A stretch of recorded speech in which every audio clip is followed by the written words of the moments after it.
Hi guys, welcome to the channel. Today we're going to be doing something a little bit different. So I've had a few requests on about, please teach me an opening sort of thing. All right. This is how I learn the Queen's Gambit. This is a chessable course, but before you guys kill me, this is a free course. All right. So I don't feel bad showing this course on YouTube. I've asked John Bartholomew. He's not got back to me, but I respect him as a chess player and as a guy. He's lovely. So if he's got a problem with me showing this free course, then by all means I'll take it down. But I'm pretty sure that I'm just giving John like advertising for his paid for courses, even though this is free. So I don't feel bad putting this out there. So we're going to go through a little bit of Queen's Gambit theory today, guys. I've spent maybe 20 hours learning this course, maybe like 15. So this is my understanding of it. So Queen's Gambit, obviously, most of you guys know, it's putting this pawn here, and if they take, we get some really interesting lines. But generally, after this, you just get the knights out. So it's saying I got that correct. Now, there is a few different ways you could play it, and in this course, it goes through multiple lines. So for this one, I think this is a move. It might say that's an alternative. Yes. It's an alternative. It's not the main move that John wants us to play here. So in some positions there's this, and in some you just complete like that. I think though maybe it's the bishop, because normally you want to get the bishop out in order to then close off this bishop with the pawn. So that is a move. I know it's saying it's an alternative, but that is a move in a lot of these positions.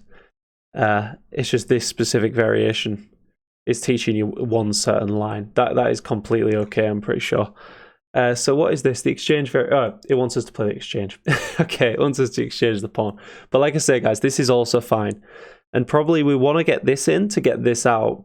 But before we want to push this pawn, we want to get this bishop out, right? We don't want to block it in. Okay, so that's correct.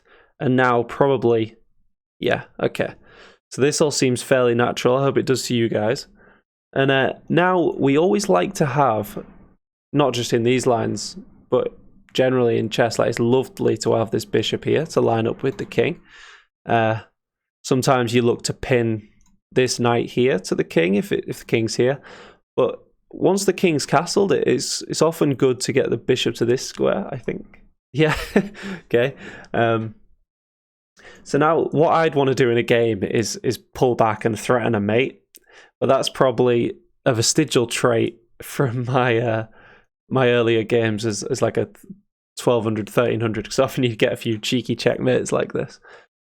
But I think like these lines are aimed at playing at the highest level. So it's not going to be some cheeky checkmate. It's going to be rapid development, get a solid position. So moves I'm thinking... Oh, yeah, so I was thinking that move. Honestly, I was thinking that, and then knight out. So basically, guys, I don't want to tell you that you've got to learn every single line, because I haven't. All right, I've been through all the lines in this D4 course, but I know a lot of them are like interchangeable. So I don't want to stress you guys out saying you've got to learn like every single line, because if we where is it? Yeah, so if we just look at this course, so if we browse into the course, right? So there's three chapters here, and look at all these lines. These are all different lines within one chapter of this D4 course. So unless you're like 2000 plus, I think trying to learn every single line is silly. Just getting a good idea of the main lines, I think, is best. So let's overstudy this one. Queen's Gambit acceptive. So this is quite interesting, right? So they've accepted this pawn, the gambited pawn on c4. Yeah. So what we want to do here, I mean, we like it when they accept, right? Because then we get to take with the bishop and develop a piece. Do we need to worry about this, though? That's the only thing. I don't think so. Often in these lines, you do take on the isolated pawn in the center. So I think that's what we'll do. Yeah. I'm like half sure about these moves, guys, but I'm just trying to give you like the general themes to the Queen's Gambit.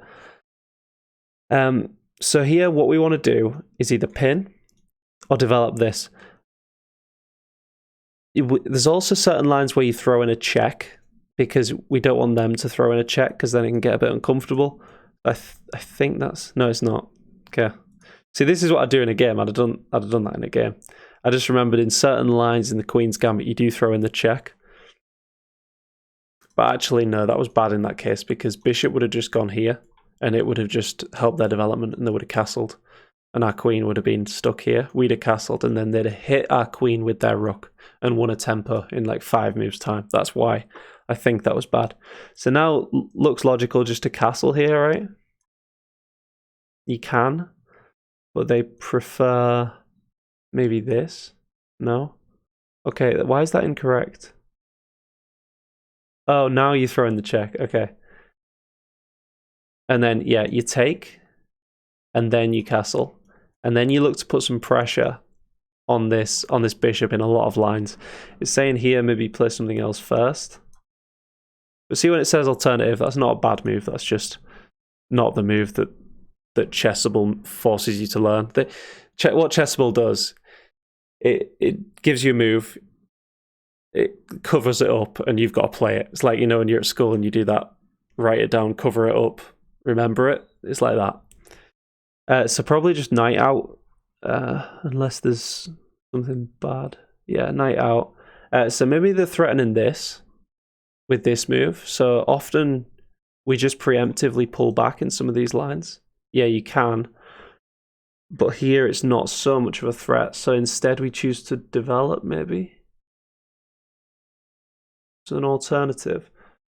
Oh no, we probably, yeah, like I said, we hit the bishop. So they've got pressure here. Do we want to respond to that with a move like this? Just blunting the effect of the bishop? Or do we want to... yeah, you know what looks nice? Because before, this bishop here wasn't really a threat, right?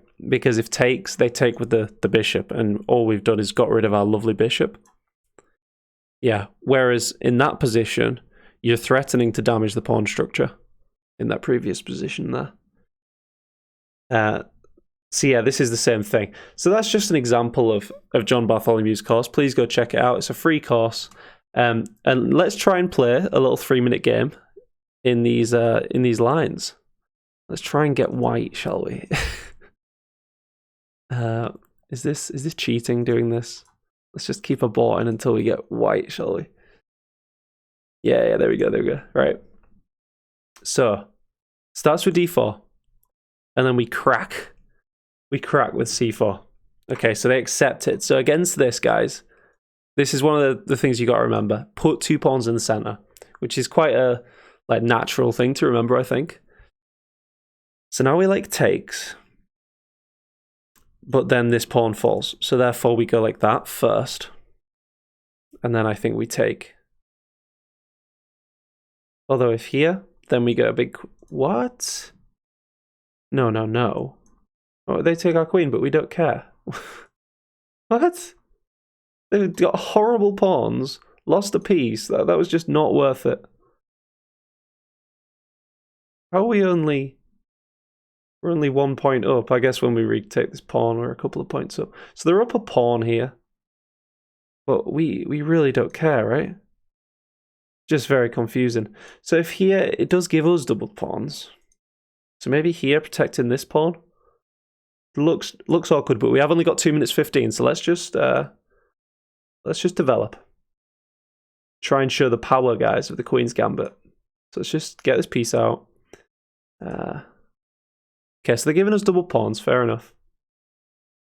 So we hit this. Maybe not the best move, because this is some pressure now. Maybe we just get our king into the game, start advancing. Yeah, I mean, I wanted to do this anyway, protecting this pawn. And now this looks really nice. Pinning, threatening to double their pawns. And once doubled, we can take and start to clarify the position for ourselves. So maybe here. No. Here. What you want to do in these positions, guys, when the rook's threatening to come in, you've got to get your king in there and stop it coming in.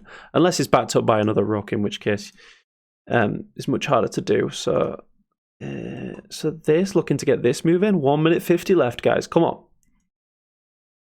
Put it into practice. It's going to be embarrassing after learning all that course. Can't implement it in a real game. So let's buckle down. Make it work real time.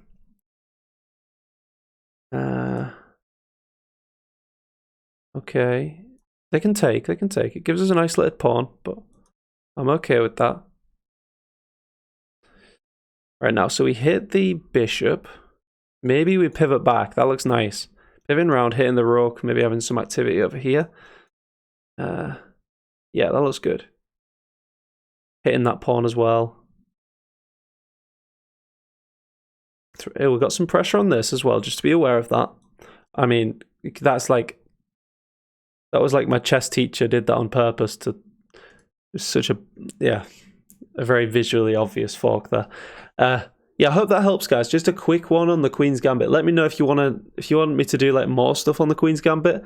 I am only a 1600. I know on my 3-minute games I'm pretty awful, but 10-minute games I'm like a 1600. So if you're above that level, I'd recommend going and learning from like a grandmaster. But I hope this is instructive for like people like around 1600 or below, just like a base level of Queen's Gambit understanding. Let me know if you want me to do more, and I'll see you next time, guys. Cheers. Subscribe and like, please.